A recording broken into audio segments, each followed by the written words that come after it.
Hello friends, welcome to my channel. Friends, ನಾವಿವತ್ತು April month tarot card ರೀಡಿಂಗ್ಸ್ನ ಮಾಡೋಣ. So ಇವತ್ತು ನಾವು ಮೇಷರಾಶಿಯವ್ರದ್ದು ಏಪ್ರಿಲ್ ಮಂತ್ ಟ್ಯಾರೋ ಕಾರ್ಡ್ ರೀಡಿಂಗ್ಸ್ನ ಮಾಡೋಣ. ಈ ರೀಡಿಂಗಲ್ಲಿ ಫೈನಾನ್ಸಸ್ಸು ಮತ್ತು ಹೆಲ್ತ್ ರಿಲೇಟೆಡ್ ಮೆಸೇಜಸ್ಸು ಮತ್ತು ರಿಲೇಷನ್ಶಿಪ್ ರಿಲೇಟೆಡ್ ಮೆಸೇಜಸ್ಸು ಮತ್ತು ಲಾಸ್ಟಲ್ಲಿ ನಿಮಗೆ ಇಂಪಾರ್ಟೆಂಟ್ ಡೇಟ್ಸು, ನೀವು ಯಾವುದಾದ್ರೂ ಕೆಲಸನ ಸ್ಟಾರ್ಟ್ ಮಾಡಬೇಕಾಗಿದ್ರೆ ಯಾವುದು ಇಂಪಾರ್ಟೆಂಟ್ ಅಥವಾ ಲಕ್ಕಿ ಡೇಟ್ಸ್ ಇದೆ ಅನ್ನೋದನ್ನ ನೋಡೋಣ. ಕೊನೆಯಲ್ಲಿ ಶಿವ ಮೆಸೇಜಸ್ ಇಲ್ಲ, ಗೈಡೆನ್ಸ್ ಏನಿದೆ ಯೂನಿವರ್ಸಿಂದ ಅಂತ ನೋಡೋಣ ಫ್ರೆಂಡ್ಸ್. ಸೊ ಬನ್ನಿ ಮೇಷರಾಶಿಯವ್ರದ್ದು ಟ್ಯಾರೋ ಕಾರ್ಡ್ ರೀಡಿಂಗ್ನ ಸ್ಟಾರ್ಟ್ ಮಾಡೋಣ. ಸೊ ಫ್ರೆಂಡ್ಸ್, ನೀವಿನ್ನೂ ನನ್ನ ಚಾನಲ್ಗೆ ಸಬ್ಸ್ಕ್ರೈಬ್ ಮಾಡಿಲ್ಲ, ವೀಡಿಯೋಸ್ನ ನೋಡ್ತೀರಾ ಅಂದರೆ ಪ್ಲೀಸ್ ಸಬ್ಸ್ಕ್ರೈಬ್ ಮಾಡಿ ಅಂತ ಹೇಳ್ತೀನಿ. ಸೊ ನಾನು ಸ್ಯಾಟ್ರನ್ ಟ್ರಾನ್ಸಿಟು 2.5 ವರ್ಷಕ್ಕೊಂದ್ಸರಿ ಆಗುತ್ತೆ ಫ್ರೆಂಡ್ಸ್. ಅದರದ್ದು ರೀಡಿಂಗ್ ನಾನು ಆಲ್ರೆಡಿ ಚಾನಲಲ್ಲಿ ಅಪ್ಲೋಡ್ ಮಾಡಿದ್ದೀನಿ. ಸೊ ನೀವು ನೋಡ್ಬೋದು ಅಂತ ಹೇಳ್ತೀನಿ. So queen of cups card ಬಂದಿದೆ, ನೈಟ್ ಆಫ್ ವ್ಯಾಂಡ್ಸ್ ಕಾರ್ಡ್ ಬಂದಿದೆ, 8 of cups, ace of wands, ಇನ್ನೊಂದು ಕಾರ್ಡ್ ತೆಗಿತೀನಿ. So 5 of pentacles.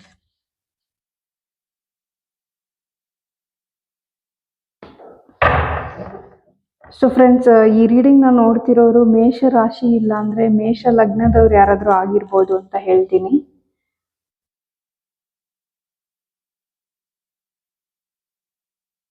ಸೊ ಇನ್ನು ಕೆಲವೊಂದು ಕಾರ್ಡ್ಸ್ನ ತೆಗಿತೀನಿ.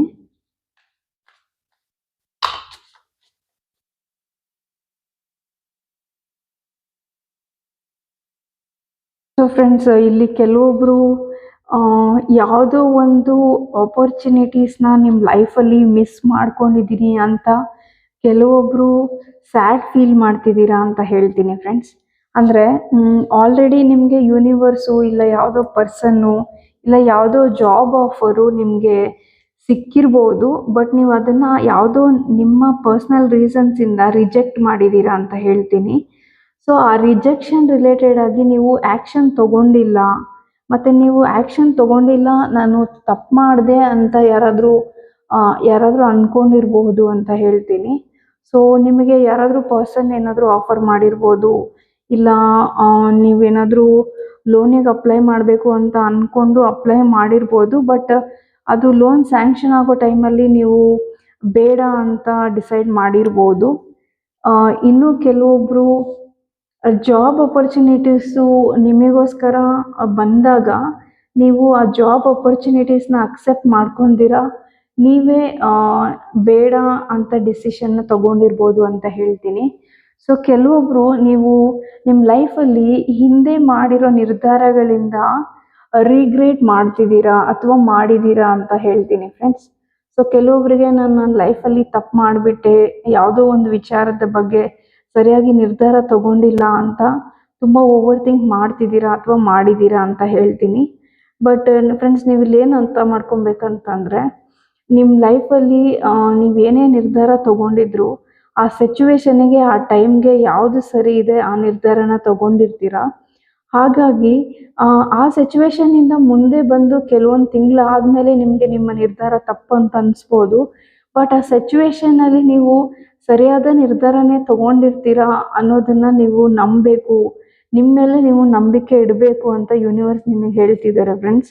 ಆ್ಯಂಡ್ ನಿಮ್ಮ ಲೈಫಲ್ಲಿ ನೀವು ಈ ಸಿಚುವೇಶನಲ್ಲಿ ಏನಾದರೂ ಇದ್ದು ತಪ್ಪಾದ ನಿರ್ಧಾರ ತೊಗೊಂಡಿದ್ದೀನಿ ಯಾವುದೋ ಒಂದು ವಿಷಯದಲ್ಲಿ ಅಂತ ಏನಾದರೂ ತುಂಬ ತಲೆ ಕೆಡಿಸ್ಕೊಂಡಿದ್ರೆ ಆ ನಿರ್ಧಾರ ನಿಮಗೆ ಆ ಟೈಮಿಗೆ ಸರಿಯಾದ ನಿರ್ಧಾರನೇ ಮಾಡಿದ್ದೀರಾ. ಅದರಿಂದ ನೀವು ಕಳ್ಕೊಳೋದು ಏನೂ ಇಲ್ಲ, ಮುಂದೆ ನಿಮಗೆ ಅದಕ್ಕಿಂತ ಬೆಟರ್ ಆಗಿರೋ ಆಪರ್ಚುನಿಟಿ ಸಿಗುತ್ತೆ. You don't have to overthink ಅಂತ ಯೂನಿವರ್ಸ್ ಮೆಸೇಜ್ ಇದೆ ಅಂತ ಹೇಳ್ತೀನಿ. ಯಾಕಂದರೆ ಇಲ್ಲಿ ನೋಡಿ, ಈ ಪರ್ಸನ್ನು ಸ್ಲೀಪ್ಲೆಸ್ ನೈಟ್ಸಿಂದ ರಿಗ್ರೆಟ್ ಮಾಡ್ತಿದ್ದಾರೆ ಅವ್ರ ಡಿಸಿಷನ್ನ. ಬಟ್ ನೀವು ಇಲ್ಲಿ ನೋಡ್ಬೋದು, ಈ ಪರ್ಸನ್ ಇಲ್ಲಿ ನೀವು ನೋಡಿದ್ರೆ ವೈಟ್ ಕಲರ್ ಕ್ರೋ ಇದೆ. ಸೊ ಇದು ನೀವು ಸ್ಪಿರಿಚುವಲ್ ಸೈನ್ ಅಂತ ತೊಗೊಬೋದು, ಸ್ಪಿರಿಟ್ ಸೈನ್ ಅಂತ.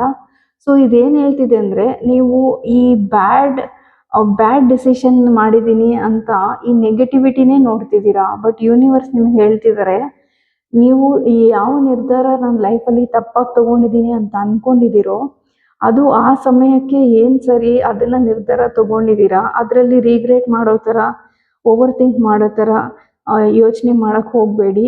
ನಿಮ್ಮ ಈ ನಿರ್ಧಾರ ಮುಂದೆ ನಿಮ್ಮ ಲೈಫಲ್ಲಿ ಒಳ್ಳೆ ನಿರ್ಧಾರ ಅಂತ ನಿಮಗೆ ಅನಿಸುತ್ತೆ, ಆ ಥರದೊಂದು ಟೈಮ್ ಬರುತ್ತೆ. ರಿಗ್ರೆಟ್ ಮಾಡಬೇಡಿ, ಲೆಟ್ ಗೋ ಮಾಡಿ ಅಂತ ಹೇಳ್ತಿದ್ದಾರೆ ಫ್ರೆಂಡ್ಸ್. ಸೊ ಮತ್ತೆ ನೀವು ಏನಾದರೂ ನನ್ನ ಲೈಫಲ್ಲಿ ಮುಂದೆ ಒಳ್ಳೆ ಆಪರ್ಚುನಿಟೀಸ್ ಬರುತ್ತಾ, ಇವಾಗ ಆಗಿದ್ದು ಆಗೋಯ್ತು ಅಂತ ಏನಾದರೂ ಯೋಚನೆ ಮಾಡ್ತಿದ್ರೆ ಇಲ್ಲಿ ನೋಡಿ ಏಸ್ ಆಫ್ ವ್ಯಾಂಡ್ಸ್ ಇದೆ. ಸೊ ನಿಮಗೆ ನಿಮ್ಮ ಲೈಫಲ್ಲಿ ಈ ಹಿಂದೆ ನೀವು ಮಿಸ್ ಮಾಡ್ಕೊಂಡಿರೋ ಪರ್ಸನ್ನು, ಇಲ್ಲ ಜಾಬ್ ಆಪರ್ಚುನಿಟೀಸು, ಇಲ್ಲ ಯಾವುದೇ ಸಿಚುವೇಶನ್ ಇರ್ಬೋದು, ಅದಕ್ಕಿಂತ ಒಳ್ಳೆ ಆಪರ್ಚುನಿಟೀಸ್ನ ನಿಮಗೆ ಯೂನಿವರ್ಸ್ ಕೊಡ್ತಾರೆ. ಅದನ್ನು ಅಕ್ಸೆಪ್ಟ್ ಮಾಡ್ಕೊಳೋದಕ್ಕೆ ರೆಡಿಯಾಗಿರಿ ಅಂತ ಮೆಸೇಜ್ ಇದೆ ಫ್ರೆಂಡ್ಸ್. ನೀವಿಲ್ಲಿ ನೋಡ್ಬೋದು ಈ ಕಾರ್ಡಲ್ಲಿ ಮೋಟಿವೇಟಿಂಗ್ ಮತ್ತು ಇನ್ಸ್ಪೈರಿಂಗ್ ಆಗಿ ನೀವು ಮೋಟಿವೇಶನ್ ಮತ್ತು ಇನ್ಸ್ಪೈರಿಂಗ್ ಮೈಂಡ್ಸೆಟ್ಟಲ್ಲಿ ಇರಬೇಕು. ಆ ಥರ ಮೈಂಡ್ಸೆಟ್ ಇದ್ದರೆ ಮಾತ್ರನೇ ನೀವು ನ್ಯೂ ಆಪರ್ಚುನಿಟೀಸ್ನ ನಿಮ್ಮ ಲೈಫಲ್ಲಿ ಅಕ್ಸೆಪ್ಟ್ ಮಾಡ್ಕೊಳೋದಕ್ಕೆ, ರಿಸೀವ್ ಮಾಡ್ಕೊಳೋದಕ್ಕೆ ರೆಡಿಯಾಗಿರಬೇಕು ಅಂತ ಯೂನಿವರ್ಸ್ ಎಕ್ಸ್ಪೆಕ್ಟ್ ಮಾಡ್ತಿದ್ದಾರೆ. ಸೊ ಮೇ ಬಿ ಏಪ್ರಿಲಲ್ಲೇ ನಿಮಗೆ ಯಾವುದಾದ್ರೂ ಒಳ್ಳೆ ಆಫರ್ಸ್ ಬರ್ಬೋದು ನಿಮ್ಮ ಲೈಫಲ್ಲಿ. ನೀವು ಜಾಬಿಗೋಸ್ಕರ ಏನಾದರೂ ನೋಡ್ತಿದ್ರೆ ಜಾಬ್ ಆಫರ್ಸ್ ಸಿಗ್ಬೋದು ಕೆಲವೊಬ್ಬರಿಗೆ, ಇಲ್ಲ ಇನ್ನೂ ಕೆಲವೊಬ್ಬರು ನಿಮ್ಮ ಸೋಲ್ಮೇಟ್ಸ್ನ ಮೀಟ್ ಮಾಡ್ಬೋದು, ಇಲ್ಲ ಯಾವುದಾದ್ರೂ ಒಬ್ಬರು ಒಳ್ಳೆ ಫ್ರೆಂಡ್ ಕೂಡ ನಿಮ್ಮ ಲೈಫಲ್ಲಿ ಬರ್ಬೋದು ಅಂತ ಹೇಳ್ತೀನಿ. ಸೊ ಈ ಹಿಂದೆ ನೀವು ಯಾವ ವಿಷಯದಲ್ಲಿ ಮಿಸ್ ಮಾಡ್ಕೊಂಡಿದ್ದೀನಿ, ಯಾವ ಆಪರ್ಚುನಿಟಿ ಮಿಸ್ ಮಾಡ್ಕೊಂಡಿದ್ದೀನಿ ಅಂತ ಅಂದ್ಕೊಂಡಿದ್ದೀರೋ ಆ ವಿಷಯದಲ್ಲಿ ನಿಮಗೆ ಆಪರ್ಚುನಿಟಿ ಸಿಗುತ್ತೆ ಏಪ್ರಿಲ್ ಮಂತಲ್ಲಿ ಅಂತ ಹೇಳ್ತೀನಿ ಫ್ರೆಂಡ್ಸ್. ಇಲ್ಲಿ ನೋಡಿ ವಾಕ್ ಅವೇ ಕಾರ್ಡ್ ಕೂಡ ಇದೆ. ಸೊ ಈ ರೀಗ್ರೇಟು ಮತ್ತು ಈ ಓವರ್ ಥಿಂಕಿಂಗಿಂದ ನೀವು ವಾಕ್ ಅವೇ ಮಾಡ್ತಿದ್ದೀರಾ ಅಂತ ಹೇಳ್ತೀನಿ ಏಪ್ರಿಲ್ ಮಂತಲ್ಲಿ. ಸೊ ನಿಮ್ಮ ಲೈಫಲ್ಲಿ ಏನೇ ಡಿಸಪಾಯಿಂಟ್ಮೆಂಟ್ಸ್ ಆಗಿರ್ಬೋದು ಮತ್ತು ಯಾವುದೇ ನೆಗೆಟಿವ್ ಸಿಚುವೇಶನ್ ಇರ್ಬೋದು, ಆ ಸಿಚುವೇಶನ್ನಿಂದ ನೀವು ವಾಕ್ ಅವೇ ಮಾಡ್ತಿದ್ದೀರಾ ಮತ್ತು ಯೂನಿವರ್ಸ್ ನಿಮಗೆ ಹೆಲ್ಪ್ ಮಾಡ್ತಾರೆ ಇದಕ್ಕೆ, ಈ ವಿಷಯದಲ್ಲಿ ಅಂತ ಹೇಳ್ತೀನಿ ಫ್ರೆಂಡ್ಸ್. ಇದು ಫೈನಾನ್ಸಸ್ ವಿಷಯನೂ ಆಗಿರ್ಬೋದು. ಸೊ ಫೈನಾನ್ಷಿಯಲಿ ನೀವೇನಾದರೂ ಪ್ರಾಬ್ಲಮ್ಸ್ನ ಫೇಸ್ ಮಾಡ್ತಿದ್ರೆ 8 ಮಂತ್ಸ್ 8 ವೀಕ್ಸಿಂದ ಏನಾದರೂ ನೀವು ಫೈನಾನ್ಷಿಯಲಿ ಪ್ರಾಬ್ಲಮ್ನ ಫೇಸ್ ಮಾಡ್ತಿದ್ರೆ, ಸೊ ತುಂಬಾ ಕಷ್ಟದಲ್ಲಿದ್ದೀನಿ, ಫೈನಾನ್ಷಿಯಲಿ ನನಗೆ ಹೆಲ್ಪ್ ಬೇಕು ಬಟ್ ಹೆಲ್ಪ್ ಮಾಡೋರು ಯಾರೂ ಇಲ್ಲ ಅನ್ನೋ ಥರ ಮೈಂಡ್ಸೆಟ್ಟಲ್ಲಿ ನೀವಿದ್ದರೆ ಯೂನಿವರ್ಸ್ ನಿಮಗೆ ಆಪರ್ಚುನಿಟೀಸ್ನ ಕೊಡ್ತಿದ್ದಾರೆ. ನೆಗೆಟಿವ್ ಆಗಿ ಥಿಂಕ್ ಮಾಡೋದನ್ನ ಬಿಟ್ಟು ಯೂನಿವರ್ಸ್ಗೆ ಕಂಪ್ಲೀಟಾಗಿ ಸರೆಂಡರ್ ಮಾಡಿ ಅಂತ ಹೇಳ್ತೀನಿ. ಸೊ ನೀವು ಕಂಪ್ಲೀಟ್ಲಿ ನನ್ನ ಕೈಲಿ ಆಗಿರೋದನ್ನು ನಾನು ಮಾಡಿದ್ದೀನಿ, ಮುಂದೆ ನನ್ನ ಕೈಲಿ ಏನೂ ಇಲ್ಲ, ನನಗೆ ದಾರಿ ತೋರಿಸುವಂಥ ಯೂನಿವರ್ಸ್ನ ಪ್ರೇ ಮಾಡಿ ಮತ್ತು ಪಾಸಿಟಿವ್ ಮೈಂಡ್ಸೆಟ್ಟಲ್ಲಿರಿ ಅಂತ ಹೇಳ್ತೀನಿ.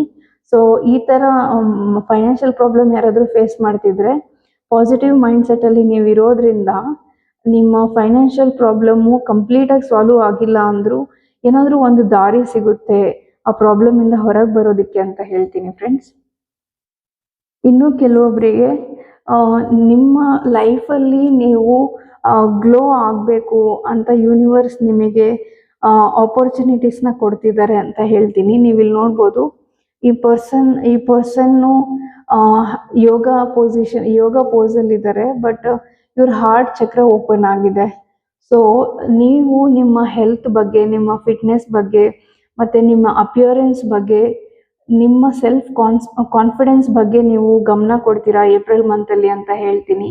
ಅಂದರೆ ನಿಮಗೆ ಯಾವ ವಿಷಯದಲ್ಲಿ ಟೆನ್ಷನ್ ಆಗ್ತಿದೆ, ನೀವು ಯಾವ ವಿಷಯದ ಬಗ್ಗೆ ಡಿಸಪಾಯಿಂಟ್ಮೆಂಟ್ ಆಗಿದ್ದೀರಾ, ನಿಮ್ಮ ಲೈಫಲ್ಲಿ ನೀವು ಯಾವ ಏರಿಯಾನಲ್ಲಿ ಇಂಪ್ರೂವ್ ಮಾಡ್ಕೊಬೇಕು ಮತ್ತು ನಿಮ್ಮ ಲೈಫಲ್ಲಿ ನೀವು ಹ್ಯಾಪಿಯಾಗಿರ್ಬೇಕಂದ್ರೆ ಏನು ಮಾಡಬೇಕು ಅನ್ನೋದನ್ನು ನಿಮಗೆ ಯೂನಿವರ್ಸು ನಿಮ್ಮ ಇಂಟ್ಯೂಷನ್ ನಿಮ್ಮನ್ನು ಗೈಡ್ ಮಾಡುತ್ತೆ. ಸೊ ನೀವು ಹ್ಯಾಪಿ ಮತ್ತು ಕಂಫರ್ಟಬಲ್ ಆಗಿ ನಿಮ್ಮ ಲೈಫ್ನ ಲೀಡ್ ಮಾಡೋದಕ್ಕೆ ಯೂನಿವರ್ಸ್ ನಿಮಗೆ ಪುಷ್ ಕೊಡ್ತಾರೆ. ನೀವು ಫಿಟ್ನೆಸ್ ಬಗ್ಗೆ ಫೋಕಸ್ ಮಾಡೋದಕ್ಕೆ ಸ್ಟಾರ್ಟ್ ಮಾಡ್ತೀರಾ ಮತ್ತು ಒಂದು ಒಳ್ಳೆ ಮೈಂಡ್ಸೆಟ್ಟಲ್ಲಿ ಪಾಸಿಟಿವ್ ಥಿಂಕಿಂಗ್ ಬಗ್ಗೆ ಫೋಕಸ್ ಮಾಡ್ತೀರಾ ಏಪ್ರಿಲ್ ಮಂತಲ್ಲಿ ಅಂತ ಹೇಳ್ತೀನಿ. ಸೊ ನಿಮ್ಮಲ್ಲಿರೋ ನೆಗೆಟಿವ್ ಥಿಂಕಿಂಗಿಂದ ಹೊರಗೆ ಬರ್ತೀರಾ. ಇಷ್ಟು ದಿನ ಮೇ ಬಿ ನಿಮ್ಮ ಲೈಫಲ್ಲಿ ಚಿಕ್ಕದಾಗಿ ಏನಾದರೂ ನೆಗೆಟಿವ್ ಸಿಚುವೇಶನ್ ಬಂದ್ರೂ ಅದನ್ನು ದೊಡ್ಡದಾಗಿ ಮ್ಯಾಗ್ನಿಫೈಯರ್ ಗ್ಲಾಸಲ್ಲಿ ನೋಡೋ ಥರ ದೊಡ್ಡದಾಗಿ ಯೋಚನೆ ಮಾಡ್ತಿದ್ರಿ, ಓವರ್ ಥಿಂಕ್ ಮಾಡ್ತಿದ್ರಿ ಅನಿಸುತ್ತೆ. ಇದರಿಂದ ಹೊರಗೆ ಬಂದು ಹೆಲ್ದಿ ಮೈಂಡ್ಸೆಟ್ಟಲ್ಲಿ ಹೆಂಗಿರಬೇಕು ಅನ್ನೋದನ್ನು ಯೂನಿವರ್ಸ್ ನಿಮಗೆ ಕಲಿಯೋದಕ್ಕೆ ಹೆಲ್ಪ್ ಮಾಡ್ತಾರೆ ಅಂತ ಹೇಳ್ತೀನಿ ಫ್ರೆಂಡ್ಸ್. ಸೊ ಇನ್ನು ಕೆಲವೊಬ್ಬರು ಯಾವುದಾದ್ರೂ ಪ್ರಾಬ್ಲಮ್ಸಲ್ಲಿ ಸ್ಟಕ್ ಆಗಿ ನಿಮ್ಮ ಲೈಫಲ್ಲಿ ಯಾವುದೇ ನಿರ್ಧಾರ ತೊಗೊಬೇಕಂದ್ರೂ ನಿಮ್ಮ ಲೈಫಲ್ಲಿ ಕಷ್ಟ, ಯಾವುದೋ ಒಂದು ಫ್ಯಾಮಿಲಿ ಪ್ರಾಬ್ಲಮಿಂದ, ಯಾವುದೋ ಒಬ್ಬ ಪರ್ಸನ್ನಿಂದ, ಇಲ್ಲ ನಿಮ್ಮ ನೆಗೆಟಿವ್ ಮೈಂಡ್ಸೆಟ್ಟಿಂದ ಇಷ್ಟು ದಿನಗಳಿಂದ ನೀವು ಕೆಲವೊಂದು ವರ್ಷದಿಂದ ಯಾವುದೇ ಆ್ಯಕ್ಷನ್ ತೊಗೊಳಕ್ಕೆ ಆಗ್ತಿಲ್ಲ ನನ್ನ ಲೈಫಲ್ಲಿ, ನಾನು ಮುಂದೆ ಹೋಗ್ತಿಲ್ಲ, ಎಲ್ಲಿದ್ದೀನೋ ಅಲ್ಲೇ ನನ್ನ ಲೈಫ್ ಸ್ಟಕ್ ಆಗಿದೆ ಅಂತ ಕೆಲವೊಬ್ರು ಅಂದ್ಕೊಂಡಿದ್ರೆ, ಏಪ್ರಿಲ್ ಮಂತಲ್ಲಿ ನಿಮಗೆ ನಿಮ್ಮ ಒಳಗಡೆಯಿಂದನೇ ನಾನು ಲೈಫಲ್ಲಿ ಒಳ್ಳೆ ಆಪರ್ಚುನಿಟಿ ಸಿಕ್ಕಿದೆ ಏಪ್ರಿಲ್ ಮಂತಲ್ಲಿ, ಈ ಏಪ್ರಿಲ್ ಮಂತಲ್ಲಿ ಸಿಕ್ಕಿರೋ ಆಪರ್ಚುನಿಟಿನ ನಾನು ಉಪಯೋಗಿಸ್ಕೊತೀನಿ ಅಂತ ಆ್ಯಕ್ಷನ್ ತೊಗೊಳೋರು ಇದ್ದೀರಾ ಅಂತ ಹೇಳ್ತೀನಿ. ಸೊ ಇನ್ನು ಕೆಲವೊಬ್ರು ತುಂಬ ನಿಮ್ಮ ಬಗ್ಗೆ ನೀವೇ ರೂಡಾಗಿ ಯೋಚನೆ ಮಾಡೋದು, ನಿಮ್ಮ ಬಗ್ಗೆ ನೀವೇ ನೆಗೆಟಿವ್ ಆಗಿ ಯೋಚನೆ ಮಾಡೋದು, ಈ ಥರ ಮೈಂಡ್ಸೆಟ್ಟಲ್ಲಿ ಏನಾದರೂ ನೀವಿದ್ದರೆ ಇನ್ನು ಮುಂದೆ ನಿಮಗೆ ನೀವು ಸೆಲ್ಫ್ ಲವ್ನ ಪ್ರಾಕ್ಟೀಸ್ ಮಾಡ್ತೀರಾ ಅಂತ ಹೇಳ್ತೀನಿ. ಸೊ ನಿಮ್ಮ ಬಗ್ಗೆ, ನಿಮ್ಮ ಬ್ಯೂಟಿ ಬಗ್ಗೆ ಇರ್ಬೋದು, ನಿಮ್ಮ ಹೆಲ್ತ್ ಬಗ್ಗೆ ಇರ್ಬೋದು, ನಿಮ್ಮ ಒಳ್ಳೆ ಮೈಂಡ್ಸೆಟ್ ಬಗ್ಗೆ ಇರ್ಬೋದು, ಮತ್ತು ನಿಮ್ಮಲ್ಲಿರೋ ಒಳ್ಳೆ ಕ್ವಾಲಿಟೀಸ್ನ ಎನ್ಹ್ಯಾನ್ಸ್ ಮಾಡ್ಕೊತೀರಾ ಅಂತ ಹೇಳ್ತೀನಿ.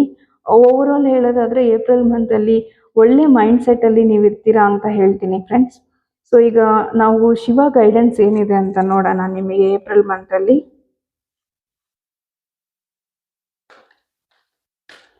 ಸೊ ಏನು ಗೈಡೆನ್ಸ್ ಇದೆ ಏಪ್ರಿಲ್ ಮಂತಲ್ಲಿ ಅಂತ ನೋಡೋಣ.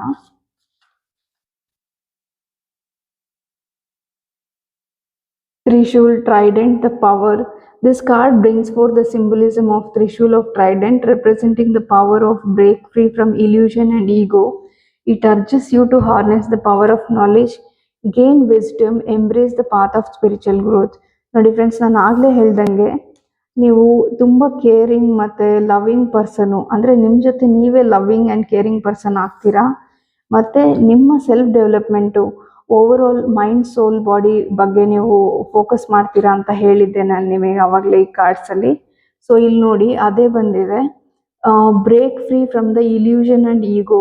ಸೊ ಇಲ್ಲಿವರೆಗೂ ಕೆಲವೊಂದು ನೆಗೆಟಿವ್ ಆಗಿ ನೀವು ಏನಾದರೂ ಭ್ರಮೆ ಇಟ್ಕೊಂಡಿದ್ರೆ ನಿಮ್ಮ ಜೀವನದಲ್ಲಿ, ಯಾವುದಾದ್ರೂ ಒಂದು ಚಿಕ್ಕ ವಿಷಯನೂ ದೊಡ್ಡದಾಗಿ ಓವರ್ ಥಿಂಕ್ ಮಾಡೋರಾಗಿದ್ದರೆ ಈ ಇಲ್ಯೂಷನಿಂದ ನೀವು ಹೊರಗೆ ಬರ್ತೀರಾ. ಮತ್ತು ನೀವು ನಾಲೆಜ್, ಇಷ್ಟು ದಿನದಿಂದ ನಿಮ್ಮ ಲೈಫ್ ಎಕ್ಸ್ಪೀರಿಯನ್ಸಸ್ಸಿಂದ ಏನು ನಾಲೆಜ್ನ ಕಲ್ತಿದ್ದೀರಾ, ಏನು ಲೈಫಲ್ಲಿ ಎಕ್ಸ್ಪೀರಿಯನ್ಸ್ ಮಾಡಿದ್ದೀರಾ, ಅದನ್ನೆಲ್ಲನೂ ಉಪಯೋಗಿಸ್ಕೊಳೋ ಅಷ್ಟು ಕೇಪಬಲ್ ಆಗಿದ್ದೀರಾ ನೀವು ಅಂತ ಯೂನಿವರ್ಸ್ ಹೇಳ್ತಿದ್ದಾರೆ. ಮತ್ತು ಸ್ಪಿರಿಚುವಲಿನೂ ನೀವು ಏಪ್ರಿಲ್ ಮಂತಲ್ಲಿ ಗ್ರೋ ಆಗ್ತೀರಾ. ಯೂನಿವರ್ಸ್ ಬಗ್ಗೆ ನಂಬಿಕೆ ಬರುತ್ತೆ ನಿಮಗೆ. ಆಲ್ರೆಡಿ ನೀವು ಯೂನಿವರ್ಸ್ನ ನಂಬೋರಾಗಿದ್ದರೆ ನಿಮ್ಮ ನಂಬಿಕೆ ಇನ್ನಷ್ಟು ಗಟ್ಟಿ ಆಗುತ್ತೆ ಏಪ್ರಿಲ್ ಮಂತಲ್ಲಿ ಅಂತ ಹೇಳ್ತೀನಿ. ಸೊ ಈಗ ನಾವು ಇಂಪಾರ್ಟೆಂಟ್ ಡೇಟ್ಸ್ ಏನಿದೆ ಅಂತ ನೋಡೋಣ ಫ್ರೆಂಡ್ಸ್. ಸೊ ಈ ಇಂಪಾರ್ಟೆಂಟ್ ಡೇಟ್ಸ್ನ ನೀವು ಲಕ್ಕಿ ಡೇಟ್ಸ್ ಅಂತ ಯೂಸ್ ಮಾಡ್ಕೊಬೋದು. ನೀವು ಯಾವುದಾದ್ರೂ ಕೆಲಸನ ಶುರು ಮಾಡಬೇಕಂದ್ರೆ ಈ ಡೇಟ್ಸಲ್ಲಿ ಶುರು ಮಾಡ್ಬೋದು, ಹಾಗಾಗಿ ಡೇಟ್ಸ್ನ ಕೊಡ್ತಿದ್ದೀನಿ. ಸೊ ಮೊದಲಿಗೆ ಫೈನಾನ್ಸಸ್ಗೋಸ್ಕರ ಒಂದು ಡೇಟು, ರಿಲೇಷನ್ಶಿಪ್ಪಿಗೆ one date, in general finances relationship ಬಿಟ್ಟು ಬೇರೆ ಯಾವುದಕ್ಕಾದ್ರೂ ನೀವು ಒಳ್ಳೆ ಡೇಟ್ ಬೇಕು ಅಂತ ನೋಡೋದಾದರೆ ಏನು ಡೇಟ್ ಇದೆ ಅನ್ನೋದನ್ನ ನೋಡೋಣ. ಸೊ ಮೊದಲಿಗೆ ಫೈನಾನ್ಸಸ್ ರಿಲೇಟೆಡು ಲಕ್ಕಿ ಡೇಟ್ಸ್ ಏನಿದೆ ಅಂತ ನೋಡೋಣ ಏಪ್ರಿಲ್ ಮಂತಲ್ಲಿ. ಸೊ ವಿತಿನ್ 5 months, ಸೊ ನೀವು ಫೈನಾನ್ಸಸ್ಸಿಗೋಸ್ಕರ ಯಾವುದಾದ್ರೂ ಒಳ್ಳೆ ಡೇಟು, ಯಾವುದಾದ್ರೂ ಕೆಲಸ ಶುರು ಮಾಡೋದಕ್ಕೆ ಕೇಳ್ತಿದ್ರೆ ನೀವು 5th ಏಪ್ರಿಲ್ ಮತ್ತು 15th ಏಪ್ರಿಲ್ ಮತ್ತು 5 days ಏಪ್ರಿಲಲ್ಲಿ, ಇವತ್ತು ನೀವು ಯಾವಾಗ ರೀಡಿಂಗ್ನ ನೋಡ್ತಿದ್ದೀರಾ ಆವತ್ತಿಂದ 5 daysಲ್ಲಿ ನಿಮಗೆ ಒಳ್ಳೆ ಟೈಮ್ ಇದೆ ನಿಮ್ಮ ಫೈನಾನ್ಸಸ್ ರಿಲೇಟೆಡ್ ಡಿಸಿಷನ್ನ ತೊಗೊಳೋದಕ್ಕೆ ಅಂತ ಹೇಳ್ತೀನಿ. ಕೆಲವೊಬ್ಬರಿಗೆ 25th ಕೂಡ ಆಗಿರ್ಬೋದು ಏಪ್ರಿಲು. ಸೊ ಈಗ ರಿಲೇಷನ್ಶಿಪ್ ರಿಲೇಟೆಡು ಯಾವ ಡೇಟ್ಸ್ ಇದೆ ಅಂತ ನೋಡೋಣ. ಸೊ ನೀವೇನಾದರೂ ಸಿಂಗಲ್ಸ್ ಆಗಿದ್ದರೆ ಯಾವುದಾದ್ರೂ ಪರ್ಸನ್ಗೆ ನಿಮ್ಮ ಫೀಲಿಂಗ್ಸ್ನ ಎಕ್ಸ್ಪ್ರೆಸ್ ಮಾಡಬೇಕಂದ್ರೂ ನೀವು ಈ ಡೇಟ್ಸ್ನ ಯೂಸ್ ಮಾಡ್ಬೋದು. So 3rd April, 12th April, 21st April and 30th April ಇದು ನಿಮಗೆ ಲಕ್ಕಿ ಡೇಟ್ಸ್ ಆಗಿರ್ಬೋದು. ಸೊ ಈ ಡೇಟ್ಸ್ನ ಯೂಸ್ ಮಾಡ್ಕೊಬೋದು. ನೀವು ಆಲ್ರೆಡಿ ರಿಲೇಷನ್ಶಿಪ್ಪಲ್ಲಿರೋರು ಯಾವುದಾದ್ರೂ ಕೆಲಸಕ್ಕೋಸ್ಕರ ಆಗಿರ್ಬೋದು, ಇಲ್ಲಾಂದರೆ ಸಿಂಗಲ್ ಆಗಿದ್ರೂ ಅಷ್ಟೇ ನೀವು ಈ ಡೇಟ್ಸ್ನ ಯೂಸ್ ಮಾಡ್ಕೋಬೋದು ಅಂತ ಹೇಳ್ತೀನಿ. ಸೊ ಈಗ ಫೈನಾನ್ಸ್ ರಿಲೇಷನ್ಶಿಪ್ಪು ಬಿಟ್ಟು ಬೇರೆ ಯಾವುದಾದ್ರೂ ಕೆಲಸಕ್ಕೆ ನಿಮಗೆ ಡೇಟ್ಸ್ ಬೇಕಂದರೆ ಏನು ಡೇಟ್ಸ್ ಬರುತ್ತೆ ನೋಡೋಣ. So after 2 weeks, so 10th April, 12th April ಮತ್ತು 15th ಏಪ್ರಿಲ್ ಮತ್ತು ಈ ರೀಡಿಂಗ್ನ ಯಾವಾಗ ನೋಡ್ತಿದ್ದೀರಾ ಆವತ್ತಿಂದ 2 weeksಲ್ಲಿ ನಿಮ್ಮ ಲೈಫಲ್ಲಿ ಏನಾದರೂ ಬದಲಾವಣೆ ಆಗ್ಬೋದು ಅಥವಾ ಒಳ್ಳೆ ಟೈಮ್ ಇದೆ ಅಂತ ಹೇಳ್ತೀನಿ ಫ್ರೆಂಡ್ಸ್. ಈಗ ಯೂನಿವರ್ಸ್ ಮೆಸೇಜ್ ಏನಿದೆ ನಿಮಗೆ ಏಪ್ರಿಲ್ ಮಂತಲ್ಲಿ ಅಂತ ನೋಡೋಣ.